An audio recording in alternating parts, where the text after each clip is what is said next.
Today's guest is a woman of many talents and facets. She's an author, content creator, podcaster, educator, and entrepreneur. She especially enjoys writing in her specialty areas of content, health and fitness, gluten-free lifestyle, education, science, travel, and educational technology. Her latest venture is a new platform in the travel industry, Content Concierge, where you can access dozens of travel articles from professional writers, bloggers, and travel influencers from around the world. Join me today as I talk with Lynn Smargis. Hi, this is Bob Poole. Welcome to the Water Cooler Hangout. For over 40 years, I've been helping people like you grow and prosper. Please join me and my guest as we share real-life stories about sales, marketing, creativity, and leadership. Need help in moving to the next level? Find out how others have done it by listening to the Water Cooler Hangout. Hi everyone, Bob Poole here, and today I'm speaking with Lynn Smargis. Hi Lynn, how are you doing? I'm doing good, Bob. Thanks for having me on today. I'm excited to be here. Oh, I can tell. So how are things where you live? I'll tell the folks listening right now that you are from the great state of Utah. Well, I'm originally from Philadelphia, but I am currently living in Utah. And I've been here for 9 years. And on the weather side, it wasn't as snowy as it should be, but we actually had a day yesterday where it was like 64 degrees, so it was really nice and sunny. And so I'm very ready to get out of winter into spring and summer. I changed all my wardrobe over last night, and but no, Utah is actually a really great place. I love some of the things I love about living here are there's obviously like a ton of outdoor stuff. Silicon Slopes is right here. It's like a huge technology hub. We have like a really good, well-run state, which is really hard to find. It's just a really like overall, it's a good place to be. It's a great place to raise kids because it's very like low crime, pretty much almost anywhere in Utah. And so that's one of the big factors that led me to come out here to Utah to take up residence here. And it's centrally located. And Salt Lake City is really easy because I love to travel, to jump on a plane in Salt Lake, which is like a half an hour away, and fly almost anywhere because it's a major hub. So you actually live in Park City, right?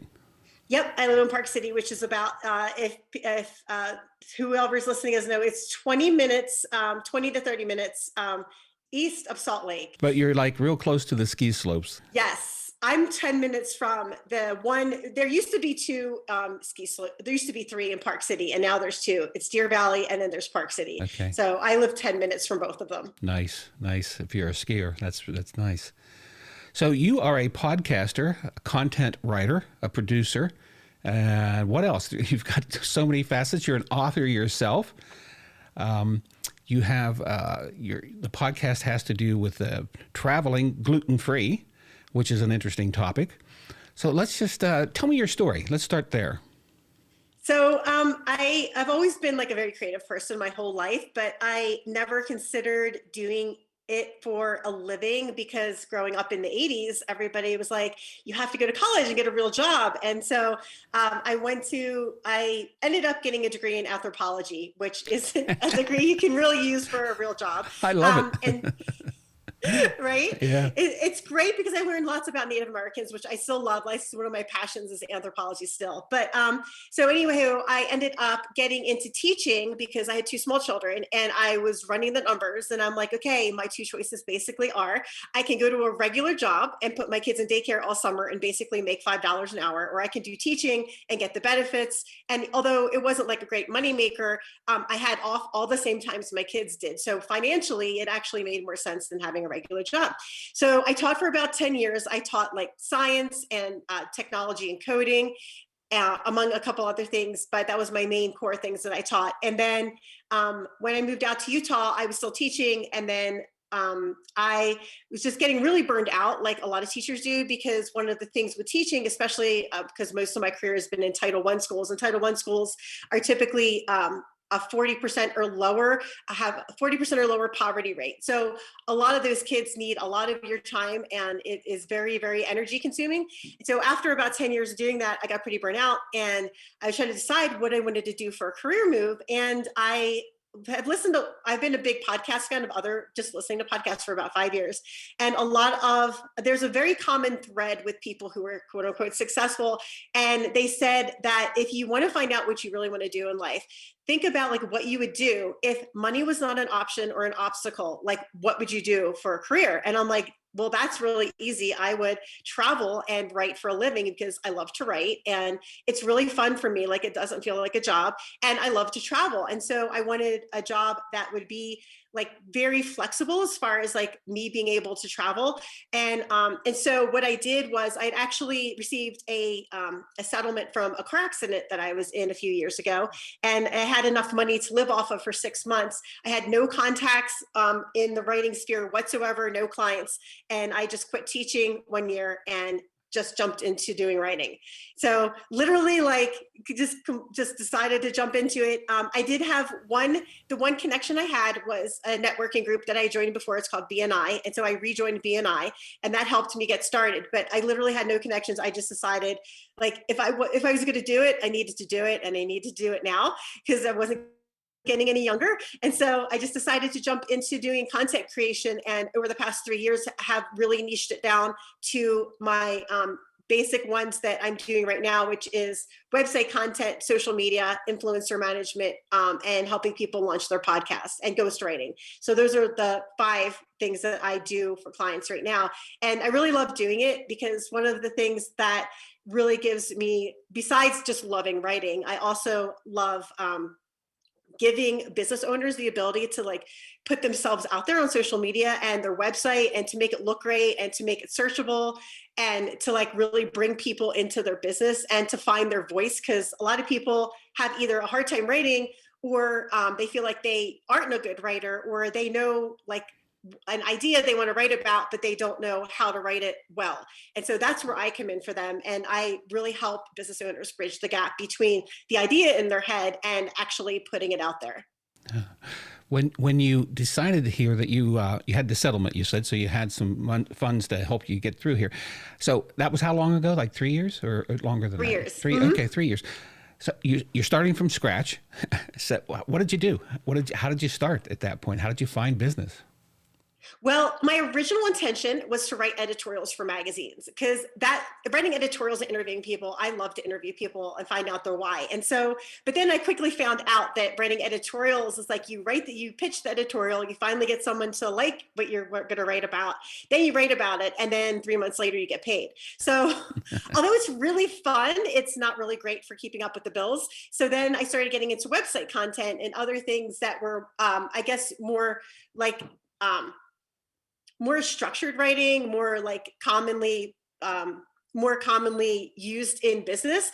And so I started doing website content and some other like LinkedIn profile stuff that people were really looking for, Mm-hmm. and tried to build my business organically. And also the one thing I do, one of my superpowers, besides coming up, like I'm really good at coming up with ideas and I'm really good at networking, and like very focused networking, not just going out and giving my business card to everyone, but like really focusing on like who I want to meet, like, you know, what their needs are they a good client fit? And so I started through my BNI, I started talking to people and letting them know like who I was looking for, like specific people to connect me with.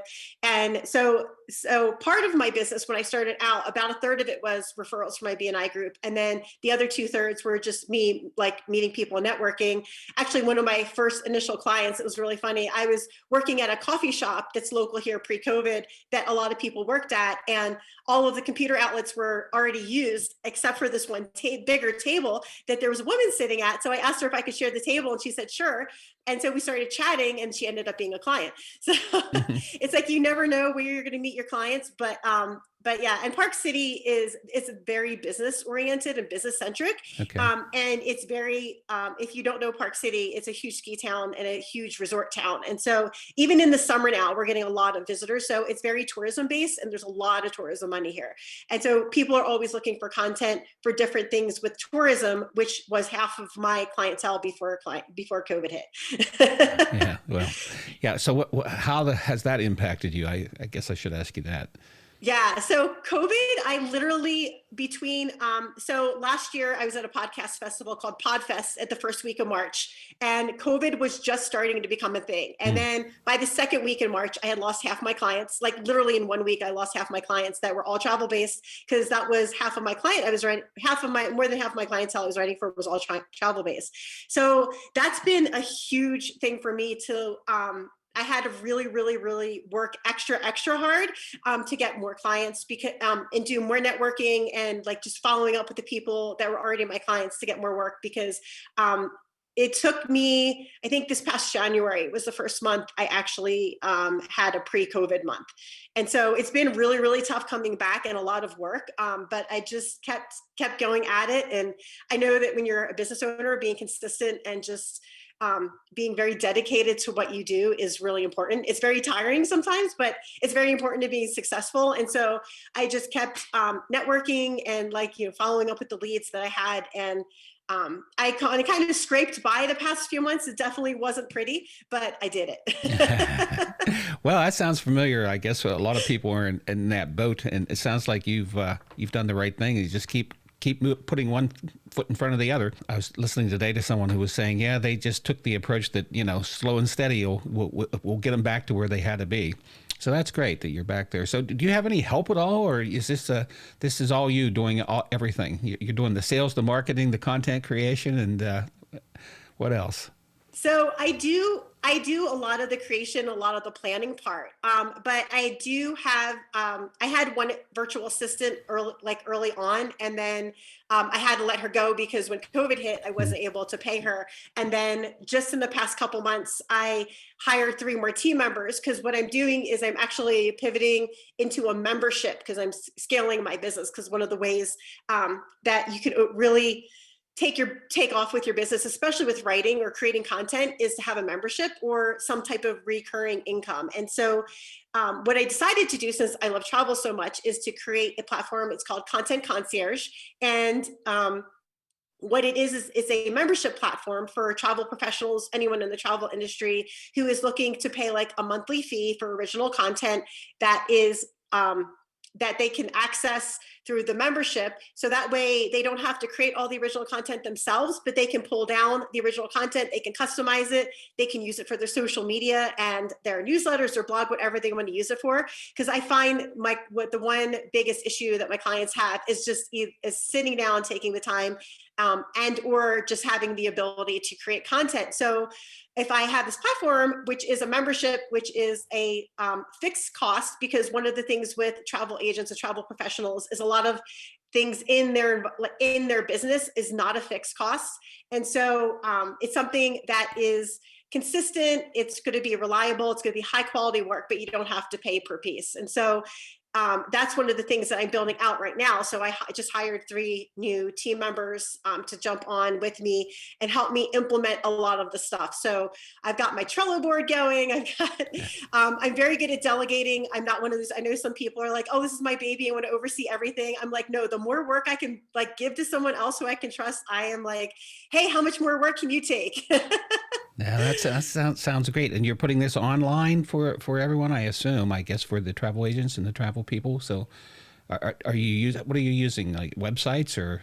Yeah, so it's going to be through my website, writeforyou.me. And so if you go to my website, there under services, there's one that's called Content Concierge, and it just gives information about it right now because we're still building out the platform. But my expected launch date is the end of May, so that's what I'm hoping to have everything together. And not only one of the things that I wanted to add to my platform, because I know there's other places out there that do content memberships, but mine, I wanted to take it a notch up, because I know one of the other things one of my clients commonly tell me about is that they are interested in meeting podcasters like us or influencers, but they're not sure how to do it. So one of the things that I'm adding to my platform is that there's also going to be influencers and podcasters on the platform along with travel professionals, so that everybody, if you're a podcaster, an influencer, or you're a travel professional, you can connect with other people to be on podcasts, or if you want an influencer to promote your travel product, you can connect with them on my platform to do that as well. So there's going to be not just the content, but also the community that comes along with it. So you're networking with all these travel professionals. Is that kind of how you get to know new ones? Is that I don't know that industry at all. So I guess there's probably Facebook groups, and what else is out there? Yeah, so I actually network a lot with the travel industry through Instagram because Makes sense. Instagram is it's a lifestyle social media platform. If you're not on it, and anything to do with like fashion, travel, food for sure, like is on Instagram. So I find a lot of great contacts through Instagram for one of my clients that I do influencer management for, and so I've just been really networking on Instagram to reach out to people and find people and invite them to be on the platform. Oh yeah, no, that's great. That makes a lot of sense. Yeah. So, yeah, sometimes I don't do a lot on Instagram myself, but sometimes I just like to go look at the pictures, especially now that been locked down for a year. I go, oh look, there's a world out there still. So, yeah, that's a good idea. I have a friend, in fact, who was in the she was a retired nurse. Then she loved to cruise, so she started a travel agency for cruising. Well, as you can imagine, her business was just totally wiped out this past year. So she was actually at the age that she was ready to retire. So she probably would have kept the cruise travel open, but she had really shut it down. But I was just thinking as you were talking to me, wow, this would have been really handy for her because, over a few years that I knew her, I helped her a couple times with some content and some things that we would do here. So, yeah, that's a great it's a great niche that you're looking at. Yeah, I love writing travel content. I could literally just sit down and write about travel all day, like 24/7, just for my own platform if I could. But obviously, I have clients to take care of. But one of the things that I did when I did my market research is I contacted travel agents that I knew and be like, hey, this is an idea I'm thinking about doing. Like, what do you think? And all of them were like, sounds amazing, and I don't know anybody who's doing this. So I did find one other person who's doing it, but it's very basic, and that company also isn't doing like the community part. And I think the community part is really essential because, I mean, anybody can get content, right? But like having content along with the community, I think is great because a lot of people don't know how to contact influencers or what to do when they do meet them. And so that's going to be part of the community is like, I'm going to teach people like, hey, if you want to contact an influencer, this is what you can do to offer your services or your travel, whatever to them. So yeah, no, that's good. So have you thought about doing like a regular webinar for them or some type of, where you're using a service like do Facebook Live or YouTube Live or something like that? Yeah, actually, built into my third tier is monthly webinars to educate people educate travel professionals on digital marketing because the travel industry itself is like apparently a little bit farther behind other industries on digital marketing. And so I think a lot of what I experience with my clients is just the base understanding of like how digital marketing works and what you can do to start your digital marketing, because I know a lot of people see like YouTube and Instagram and all these options. It's like, well, which ones do you want to start with and which ones are right for you? So that's what you have to figure out. And so I think because I was a former teacher, like educating people is a big part of what I do. And I really like people to know like why to do things. And like, I also want people to know like the BS that's out there, right? Like one of the things that someone told me when I started podcasting was you need to have 20 episodes in the can, so to speak, before you launch. And I'm like, no, you don't. You have 20 episodes. So I love shortcutting people and getting them around all the BS that's out there to let them know, like, no, don't waste your money on this. This is what you want to put your money towards because this is effective and this is valuable. Yeah, there's a lot of people that are willing to, teach you podcasting and tell you that you need 20 in the can. But yeah, no, you don't. Probably you need 3. I mean, that's a good place to be anyways.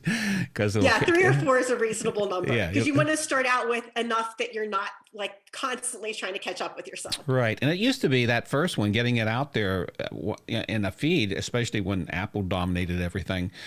It could take weeks, but now it's pretty much you put it out there and you're on the air. I mean, it's maybe Apple is a little slower, but I find them to be fine too. They when I restarted this podcast was started over 10 years ago, and then I had to take a break, which has been explained at length on another podcast. But when I started it up again, I was like, okay, is Apple going to be an issue here? Because, we had the same feed. I kept everything the same, which was good because I never did lose my I never did stop using Libsyn, who hosts my podcast. So they had everything, so which was nice.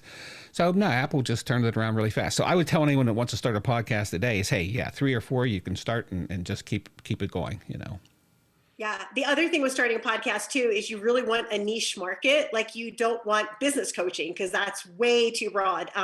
Actually, Adam Schauble talks about this on his podcasting business school, and I just listened to his episode. But I have actually 2 podcasts now. It's Travel Gluten-Free and the COVID Travel Update. And so I'm actually going to be rebranding my COVID Travel Update to focus on digital marketing for people in the travel industry. So it's going to coincide with my Content Concierge, which is my new platform that is the travel membership that I'm building. So yeah, in the next few months, I'm going to be transitioning that. But same as you, I'm on Libsyn and I'm going to use the same feed. I'm just going to rename the podcast and rebrand it, which is super easy because then you don't have to go through all new podcast creation. Yeah, no, correct. Yeah, I've enjoyed it. I'll put a plug in here for Libsyn. Yeah, they've been fine with me. So great service and everything else. Libsyn's the best. This is the one I recommend to people that when I work with launching their podcast, just because they've been around the longest and they have really great service. Yeah. So in your free time, what do you like to do?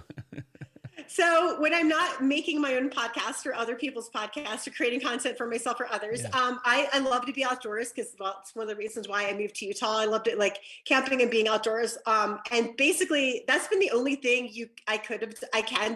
I was able to do this past year with COVID. We went out for a trip to Devil's Tower last summer for my birthday because since I was very little and I saw Close Encounters, I've wanted to see Devil's Tower and it was super amazing. So if you're out west, definitely go and check it out. It is in the middle of nowhere. So don't expect to be doing like lots of other things except Devil's Tower. It's Wyoming. But I love to do I love working out. Like I finally got back into my workout routine because I got vaccinated. I'm completely vaccinated now. So now I'm back at the gym, which I'm totally excited about because I love just like the consistency and how I feel when I work out. But I also love to I have a whole craft room. So I love to paint. I started getting into jewelry making. I do like pastel art. It's basically like when I'm not being creative, I'm pretty much being creative. All right. So let's talk a little bit about the gluten travel free podcast. I believe that's what it's called, gluten travel free. So it's Travel Gluten-Free. Yep. And I actually, it's funny because when I was a kid, I grew up in a very abusive household. So we did not we did some family vacations, but my parents were definitely not big travelers. They were not open for new experiences. They were pretty closed-minded. And so I didn't get the travel bug until about probably 2 decades ago when I traveled to Mexico for the first time. It's the first time I was out of the country. And I was like, this is incredible. Just going to learn about other cultures, how people do things, how they live. It's an amazing experience when you travel outside the US. Even inside the US, it's an amazing experience, but it's a total another level when you move outside the country. And so I got the travel bug and started traveling more. And then in the past 10 years, I've traveled outside the country a lot. And 6 years ago, when I found out I couldn't eat gluten anymore because I have celiac disease, I realized it was really, really hard to travel when you don't know what restaurants are safe, you don't know where to go to eat. Because if you're not familiar with celiac disease, which a lot of people aren't unless you have it, it is an autoimmune disease, which means your body attacks itself. And anytime you eat gluten, even if it's somebody took a knife and sliced a piece of regular bread and then they slice your bread, you can still get sick from that. So you can get very, very sick from very, very tiny amounts of gluten. And that's not hard to do when you are at a restaurant and you can't see what they're doing, how to prepare your food. So you can literally wipe out your whole vacation, right, a whole week, because you can be sick for a whole week if you get one little piece of gluten in your diet. And so when I found this out and I was traveling, I was like, okay, this is really hard. I started looking for resources online. Nobody taught you how to do it. People are like, here's 100 restaurants in Chicago. It's well, that's great, but I'm not going to Chicago. So this 0 helps me out. So what I did was I was planning on doing a blog first. And I was talking to my friend Chris Nessie, who was a podcaster in the education space. And I had been on his podcast a couple times. And we were actually sitting in South Philly because I was out visiting Philadelphia, speaking at a conference there. And we were talking over margaritas. And I was telling him my travel gluten-free blog plan. And I said, and then I'm going to add a podcast on like after I do my blog for a few months.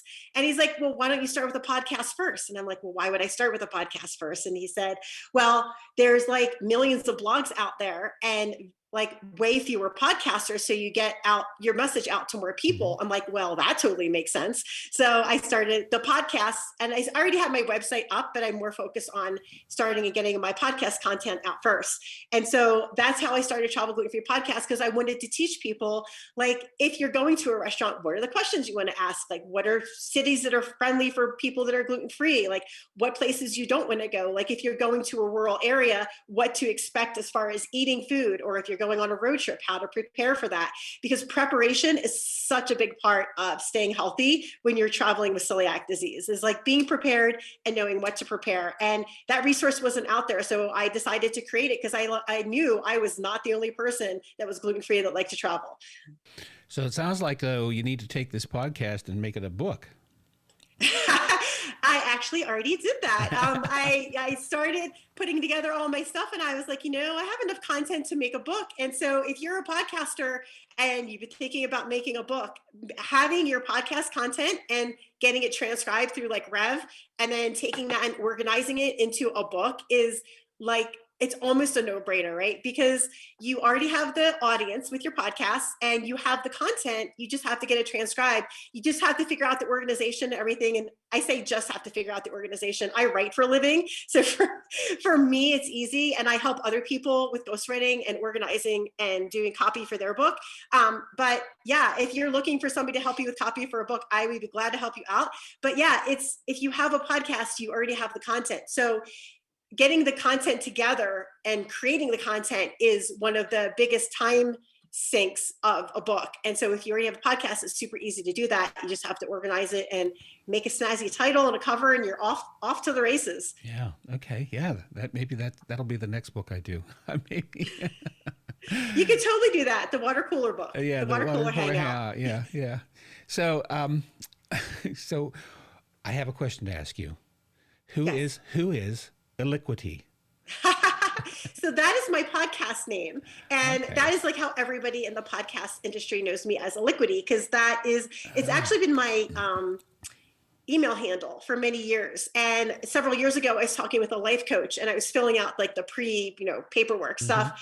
And he asked me for my email and I told him what it was. And he's like, Illiquity? And I'm like, yeah. And he says, wow, he's like, that is the coolest name ever. He's like, you need to market that. He's like, you need to market that one day. And so when I decided to create my podcast, I was like, do I want to use my real name or do I want to use a podcast pen name, so to speak? And decided to use Illiquity, and it's really like everybody loves it. And actually, somebody I was interviewing had asked me if I had ever considered taking my given name and changing it in, like getting my name legally changed to Illiquity. And I actually have considered I've been thinking about that lately. So I may get my actual name changed. Okay. Yeah. Well, I know, I saw the name and I was like, where did that come from? So where did it come from? How did you just made it up? Yeah. So so many, many moons ago when there was, oh my gosh, what was that email server called that everybody used to be on in the early 90s? You've Got Mail. Oh, AOL. Okay. Yes. Yeah. when I originally got my AOL account, like my first one back in like 94 or whatever it was, Yeah. it was a new technology. So I'm like, I don't want to use my real name because I'm not sure how this new technology is going to work. And so I'm like, okay, I wanted to create a name that sounded feminine and like kind of exotic. And I started with ELI because Elizabeth was the first name of my grandmom, who I was really close to. And I just kind of made up the rest. Like it took me 5 minutes, and it was probably one of the best 5 minutes of investment of time I've ever made. Yeah. For the folks listening, it's ELIKQUITY. Quitie. No, Yep. it's great. I remember the first time I saw it, I was like, what the heck does Aliquity mean? Everybody says the same thing. They're like, how did you come up with it and what does it mean? So it doesn't have an actual name meaning, but I love using it. And it's like everybody in the podcast world knows me as the gluten-free girl, Aliquity. Very good. So what's next? What's next for Aliquity? So I have a few things on my plate besides building my content concierge. For my book, The Guide to Traveling Gluten-Free, I decided to go a little bit crazy for my promotion of it. One of the things, because I listen to a lot of like self-publishing podcasts, and people kept saying that promoting your book at like a Barnes & Noble or whatever is mostly a waste of time because you don't get a lot of people coming to the Barnes & Noble, like specifically for your book. And so I'm thinking, okay, where do gluten-free people go? Well, it's a gluten-free bakery, because when you become gluten-free, no one ever is like, oh, I'm so glad I can still eat cauliflower and broccoli. No, it's like you're looking for croissants and all the baked goods that people love to eat. Right. And so I just hired somebody to help me plan a bakery and book tour. So I'm going to go out to California for 2 weeks and hit a bunch of gluten-free bakeries and sit there and sell my book for 2 weeks and see how that goes. And then hopefully expand the tour to like the Northeast and the central US and do legs of the tour. So that's in my future for the next year. Also, I am writing another book that goes along with my Travel Gluten-Free podcast called The Gluten-Free Restaurant Guide. So it dives more into specifically like picking a gluten-free restaurant, no matter where you're at in the world. And then I'm also writing another book called Podcasts in a Box, which helps people who want to start a podcast with like resources and tips and advice on how to shortcut starting your podcast and how to launch it within 30 days. Because my first podcast, Travel Gluten-Free, I launched in 30 days. My second one, I launched in 2. So that's great. So that's the immediate future stuff that I have going on. Well, it's nice to hear you have a plan. I always have a plan, and there's 24 letters to the alphabet. So, there's A, B, C, D, keep going on. One of the things I always have to remember, any entrepreneur always has to remember with making a plan, is like, you may get to the other side, but it might not be your plan A, it might be your plan G, or it might be your plan I. So you just always have to figure out the new way around to get to the other side that you want to go to. Well, I love your enthusiasm and I love what you're doing. And I love having you here today. Thank you, Bob. I really enjoyed being on your podcast. I'm so glad you asked me to be here today. I really enjoyed chatting with you. Thank you very much. Talk to you again soon. Sounds good.